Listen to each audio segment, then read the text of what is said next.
Bonjour, bonjour ou bonsoir, cela dépend de l'heure à laquelle vous me recevez. Bienvenue à votre émission Les Audios du Surnaturel.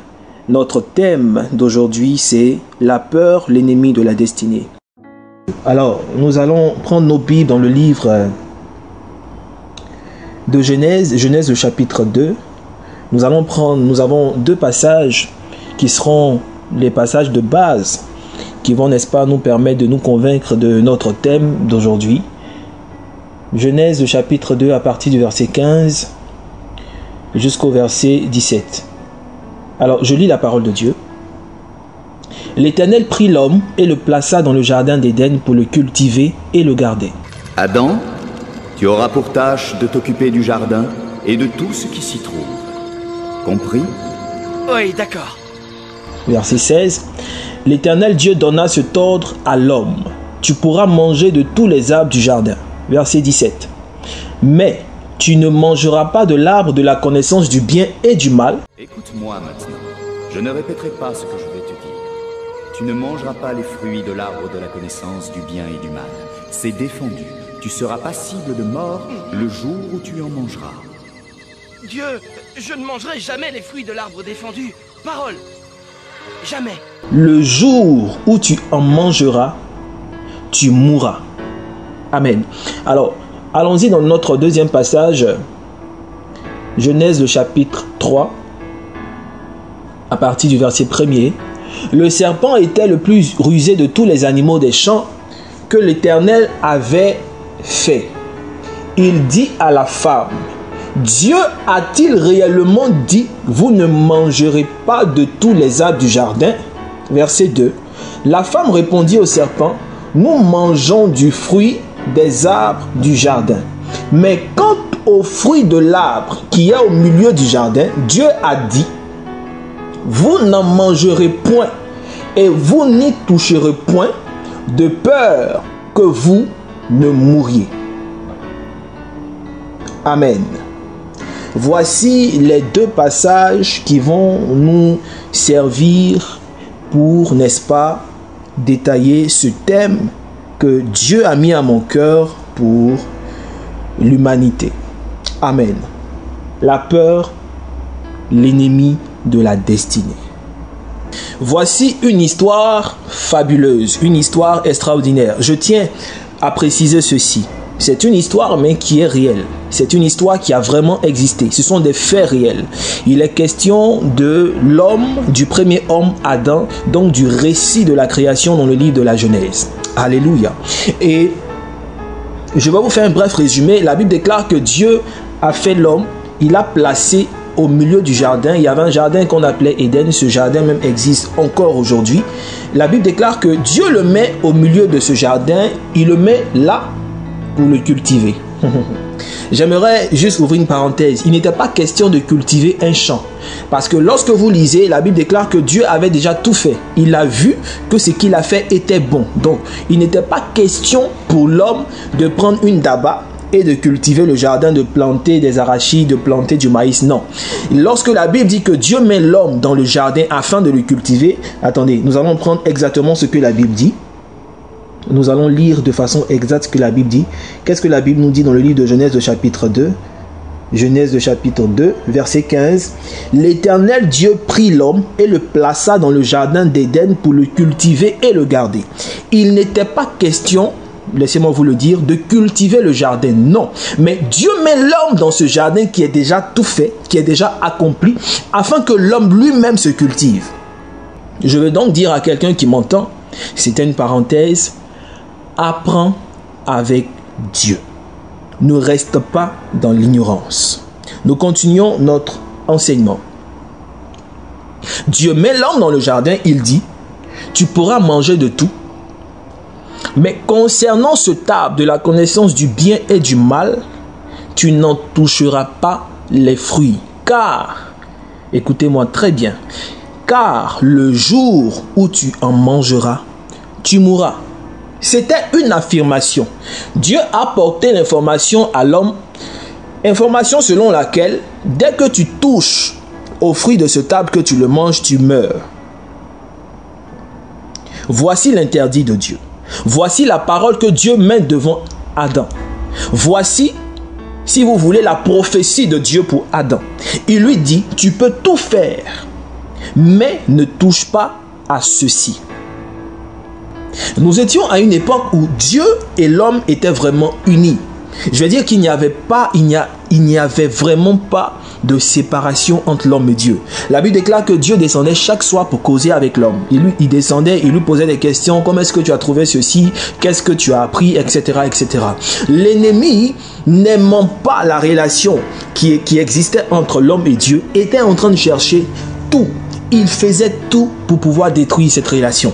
Et c'est au chapitre 3 de Genèse que nous avons vu comment est-ce que le péché est rentré dans le monde par la désobéissance. L'ennemi a trouvé un moyen et le moyen qu'il a trouvé vous sera dévoilé aujourd'hui. La Bible déclare que le diable, l'ennemi, le serpent s'approche de Ève et lui pose la question, Dieu a-t-il réellement dit? En demandant, Dieu a-t-il réellement dit? Il était en train de créer le doute de la parole de Dieu dans le cœur de Ève. Dieu a-t-il réellement dit? Au chapitre 2, nous avons vu que Dieu a affirmé, Dieu a dit, le jour où tu manges, tu meurs. Mais lorsque l'ennemi qui cherche un moyen pour détruire l'homme, parle à l'homme, s'adresse à l'homme, en s'appuyant sur ce que la Bible dit, il sème le doute. Dieu a-t-il réellement dit? Et regardez la réponse de Ève. Nous mangeons du fruit des arbres du jardin. Ça c'est bien. Elle a affirmé, verset 3. Mais quant au fruit de l'arbre qui est au milieu du jardin, Dieu a dit. Regardez ce que Ève dit. Dieu a dit, vous n'en mangerez point. Ça c'est vrai. Jusqu'à là c'est vrai. Et vous n'y toucherez point. C'est encore vrai. De peur que vous ne mouriez. Voici ce qui a été la porte que l'homme venait d'ouvrir pour sa destruction. Dieu n'avait pas dit de peur, Dieu a affirmé. Dieu te donne une parole, il libère quelque chose sur ta vie. L'ennemi qui ne veut pas que la prophétie de Dieu s'accomplisse dans ta vie va se rapprocher de toi avec des doutes. Il va venir créer le doute dans ton cœur. Il va venir te dire, est-ce que Dieu a vraiment dit que cette année tu vas voyager? Est-ce que Dieu a vraiment dit que cette année tu auras l'enfant que tu veux? Est-ce que Dieu a réellement dit que cette année, le voyage que tu veux, ce visa-là te sera donné? Est-ce que Dieu a vraiment dit que tu auras ce travail? Est-ce que Dieu a réellement dit, est-ce que ce que l'homme de Dieu a dit est vrai? Il vient créer le doute en toi. Il crée des situations dans la nation pour, n'est-ce pas, t'amener à douter de la parole de Dieu, de la prophétie de Dieu sur ta vie ou sur ta nation. Le doute commence à s'installer dans ta vie. Et lorsque le doute s'installe, le doute ouvre la porte à la peur. Dieu n'avait pas dit de peur. Dieu a affirmé. Mais lorsque l'homme a rendu la parole de Dieu, il l'a déformé. Pourquoi? Parce qu'il a permis à l'ennemi de créer le doute dans sa vie. Ève a ouvert la porte à la peur. Tout simplement parce qu'elle a écouté l'ennemi qui a semé le doute dans sa vie. Bien-aimé, j'aimerais te dire ceci. Ne permets pas à des personnes de s'approcher de toi et de semer le doute dans ton cœur. Lorsqu'une parole de Dieu a été relâchée sur ta vie, lorsque l'homme de Dieu a prophétisé sur ta vie, il a dit, voici ce que Dieu me montre pour toi. Il a dit, voilà les projets que Dieu a pour toi. D'ailleurs, la parole de Dieu nous le dit. Dieu dit, j'ai pour toi des projets de paix et non de malheur. Ne permets pas que des personnes s'approchent de toi et semer le doute dans ton cœur. Lorsque quelqu'un s'approche de toi, il te dit, tu es sûr que ce que l'homme de Dieu a dit là, ça te concerne, mon ami, retire-toi de lui. Mon ami, chasse-le. Ne vivez pas avec des hommes, avec des femmes qui ne font que semer le doute dans votre cœur. Et lorsque vous ouvrez la porte au doute, la peur s'installe. Et lorsque la peur s'installe, nous avons la suite. La Bible déclare que le serpent, regardez, c'est vraiment, c'est dommage. Regardez ce qui se passe. Regardez ce qui se passe. Au verset au verset 3 du chapitre 3, lorsque Ève a été séduite. La Bible déclare au verset 3, lorsqu'elle a dit, vous n'en mangerez point et vous n'y toucherez point de peur que vous ne mouriez. Regardez ce que la Bible dit au verset 4. Alors, le serpent dit à la femme, vous ne mourrez point. L'ennemi veut imposer sa pensée dans ton cœur. L'ennemi veut lui imposer son affirmation. Au verset 4, il a affirmé, vous n'allez pas mourir. Mais comment se fait-il qu'il a réussi à imposer lui sa pensée, à imposer lui sa vision? C'est lorsque Ève a ouvert la porte à la peur. Voici le chemin. La prophétie de Dieu. L'ennemi vient semer le doute. Lorsque tu commences à douter, la peur s'installe. Et quand la peur s'installe, l'ennemi maintenant s'impose à toi. Il te dit ce que lui pense. Et malheureusement, lorsque vous lisez la suite de l'histoire, Ève s'est laissée avoir. Elle a maintenant cru à ce que l'ennemi lui disait que ce que Dieu lui disait. Et lorsqu'elle a mangé, parce qu'elle a souscrit à ce que Satan lui avait proposé, la Bible déclare que le péché est rentré dans le monde. Et Dieu, dans sa colère, a chassé l'homme et la femme du jardin d'Éden qui était ce paradis merveilleux. Alléluia. De cette même manière, il y a des prophéties sur ta vie. Ici, c'était une prophétie selon laquelle si tu manges, tu meurs. Mais aujourd'hui, la Bible déclare que Dieu a pour nous des projets de paix et non de malheur. Tu n'as pas un haut niveau. Mais la parole de Dieu, Dieu te dit que dans quelques temps, bientôt, c'est toi qui seras la tête des nations. Et l'ennemi vient semer le doute dans ton cœur. Tu ne vois pas ce président-là. Tu ne vois pas ce directeur. Tu ne vois pas cette femme. Elle est plus belle que toi. Il sème le doute. Et du coup, lorsque tes yeux s'ouvrent, tu commences à avoir peur. Tu commences à te sous-estimer en disant que je n'ai pas ce niveau. Lorsqu'on t'appelle quelque part, tu as peur d'affronter parce que l'ennemi a commencé à créer des choses dans ton cœur, parce que le doute a commencé à s'installer, parce que la peur a commencé à s'installer. Au lieu que ce soit ce que Dieu a dit dans ta vie qui arrive, c'est la pensée de l'ennemi qui s'impose à toi. Lorsque Dieu dit que je t'élève, tu doutes, tu as peur. Et l'ennemi maintenant vient te dire, tu ne seras jamais élevé. Et c'est à cette parole de l'ennemi que tu crois. Non. La peur est l'ennemi de la destinée. La destinée de Ève et de Adam dans ce jardin d'Éden, c'est qu'ils soient prospères. C'est que Dieu descende chaque soir causer avec eux. C'est qu'ils soient heureux. C'est qu'ils vivent heureux. Et l'ennemi vient s'imposer parce que l'ennemi ne veut pas que ta destinée s'accomplisse. Mon père spirituel, le révérend père Dolski Joresioro, nous a enseigné sur la destinée prophétique. Il a résumé la destinée prophétique en ceci. Il dit, la destinée prophétique, qu'est-ce que c'est? Dieu te crée. Lorsque Dieu crée l'homme, il a résumé la destinée prophétique en 5 choses. Lorsque tu es sur la terre, Dieu désire que tu le connaisses.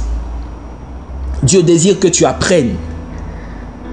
Voilà pourquoi lorsqu'il a créé Adam, il l'a mis dans le jardin pour le cultiver. Pour que Adam apprenne à connaître Dieu. Donc Dieu. Ensuite le mariage. Lorsque tu connais Dieu, Dieu désire que tu te maries, que tu rencontres l'âme sœur. Voilà pourquoi Adam était dans le jardin, il a approché Ève de Adam. Le mariage. Après le mariage, la famille. Lorsque tu te maries, il y a les enfants qu'il faut faire. Donc la famille. Après la famille, Dieu désire que tu sois riche, que tu prospères à tous égards, qu'on prospère l'état de ton âme. Donc l'argent, la richesse, parce que notre Dieu est le Dieu à qui appartient l'or et l'argent. Et après l'argent, les loisirs. Donc la destinée prophétique se résume en ces 5 choses. Dieu, le mariage, la famille, l'argent, les loisirs. Lorsque le diable sait très bien ces éléments de la destinée prophétique. Du coup, lorsque Dieu dit quelque chose dans ta vie, il vient semer le doute, la peur s'installe et paf, ta destinée est détruite. Voilà pourquoi nous vous disons que la peur est l'ennemi de la destinée. Je refuse ça. Dis avec moi, je refuse. Je refuse de souscrire au doute du diable. Je refuse de souscrire au doute de mes ennemis. Lorsqu'une parole est prononcée pour moi, lorsqu'une parole est libérée dans l'espace pour moi, lorsque c'est une parole de bénédiction, de grâce, je m'accroche à cette parole, quel que soit vents et marées, je m'accroche à cette parole. Plus jamais je ne vais souscrire au doute ni à la peur. Alléluia. Alléluia. Regardez, je vais terminer par ceci. La Bible déclare que Jésus un jour a marché sur les eaux. Ses disciples étaient dans une barque et ils ont vu quelqu'un venir de loin. Et la Bible dit que lorsqu'ils l'ont vu, ils ont commencé à paniquer. Ils ont dit, c'est un fantôme, c'est un fantôme. Et je voyais cet homme-là, c'était Jésus sur l'eau qui balançait ses mains et qui disait, hey, les gars, c'est moi, votre maître, c'est moi Jésus. Et il y a Pierre qui a dit, si c'est vraiment toi, ordonne que je marche sur les eaux. La Bible déclare que Jésus a dit, mais viens mon ami, viens, c'est moi. Pierre est sorti de la barque, il a commencé à marcher. Il a fait 1 pas, 2 pas, 3 pas. Il marchait. Mais arrivé à un certain moment, il a commencé à s'enfoncer dans les eaux. Laissez-moi vous dire ceci. Il a commencé à s'enfoncer dans les eaux. Lorsque vous poursuivez la lecture, la Bible déclare que Jésus lui a tendu la main. Dès que Jésus lui a tendu la main, il a fait sortir Pierre de l'eau. J'ai tout de suite compris que lorsqu'on tend la main à quelqu'un, on est proche de lui. Pierre n'était plus loin de Jésus. Pierre était à 1 pas de Jésus et c'est là qu'il commence à s'enfoncer. Pourquoi? Simplement parce que Pierre étant sur l'eau, dès qu'il a commencé à jeter ses regards à gauche à droite, il s'est rendu compte de l'étendue de la mer. Il a vu que la mer était vaste. La peur a commencé à rentrer en lui, il a commencé à s'enfoncer. Alors qu'il était à côté de Jésus. Lorsque tu es proche de ton miracle, c'est là que l'ennemi vient te dire, regarde, tu es sûr que tu es vraiment en train de marcher sur la mer. Regarde comment la mer est étendue. Tu commences à avoir peur et tu commences à t'enfoncer alors que tu as 1 pas de ton miracle. La peur est l'ennemi de la destinée. Lorsqu'une parole est prononcée sur ta vie, ne regarde pas à gauche, ne regarde pas à droite. Fonce vers le but. Fonce vers le maître qui t'attend à l'autre bout. Fonce, fonce, fonce.